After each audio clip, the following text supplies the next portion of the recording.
right, I'm with Bradley here. Well, he's Bradley, I'm Joe. This is Bradley. Bradley, Hi. tell us who you are and where you're from. My name is Bradley. I'm the lead groomer at New York Dog Spa in Manhattan on 23rd Street. And I use this book for every dog that I don't know by heart. When I was training, my trainer had me go through a huge stack of show magazines, and I had to cut out pictures of Scottish Terriers, Russell Terriers, Parson Russells, all these different breeds, and I taped them to my actual book so I had a reference, as long as the great drawings and all of the really great advice they have inside these books. And so, if I were to have to save one thing from a fire, it would be my book, because it's absolutely invaluable. I use it every single time there's a breed that I don't know. The instructions are also right on, and in addition to that, I'll say that I bring my book out when I consult with clients, and I have a client that's apprehensive about, well, I have a Sealyham Terrier, and I'm not certain if you're going to give him the right haircut. I just flip to the book, and I say, this is your dog. This is exactly what the instructions are. This is what it's going to look like after it's done. And then they can actually see a visual representation of what I'm going to do. And it makes the customers happy. It makes sure that I always groom consistent with breed standards, and it's invaluable to me. So, Bradley, tell us about the conditioning of your book. Oh, How long have you had it? I started grooming about 15 years ago. I made my book about 13 years ago when I started my apprenticeship. So it's the first edition, so it's the blue cover. It is the blue cover. Right, yeah. And it's pretty beat up because every time I do a dog that I'm not 100% familiar with, the book is on the table with me, and I'm always checking with my pictures and these sketches to make sure that my dog is coming out as close to the breed standard as possible.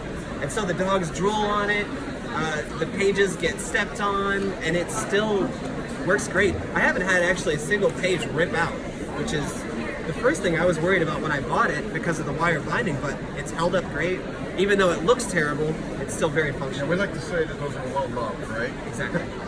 Well-traveled and so well-loved. what you've done is you've taken the book and you've customized it. You talked about pasting all of the different color photos from the different magazines and things in there. So what I did was I actually used tape, and I taped them to one corner or a side or a bottom so I can move the actual picture out of my show magazines away from the sketches. Because the sketches are really helpful, but having a page that I can flip out and flip back and I can see a real dog. Because the sketches are wonderful, but having an actual champion dog so you can actually see exactly how the eyebrows are supposed to look on a Westie, or exactly how the tail is supposed to look on a standard poodle.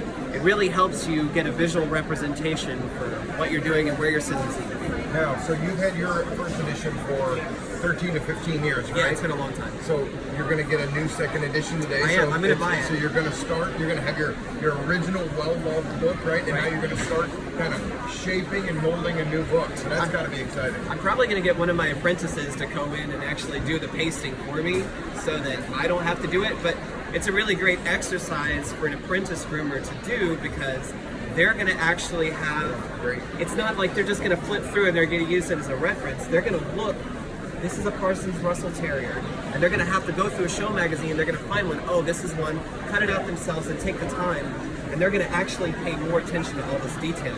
Because, you know, that's the most important thing, is that all this information is there for you, but you're the one that has to actually read through it and pay attention to all the details. And the more you customize it, the more you make it yours, the more you're not going to forget this stuff. Well, you know what's also, you may or may not know this, but you know that the new version has 50 additional breeds that that first edition doesn't have.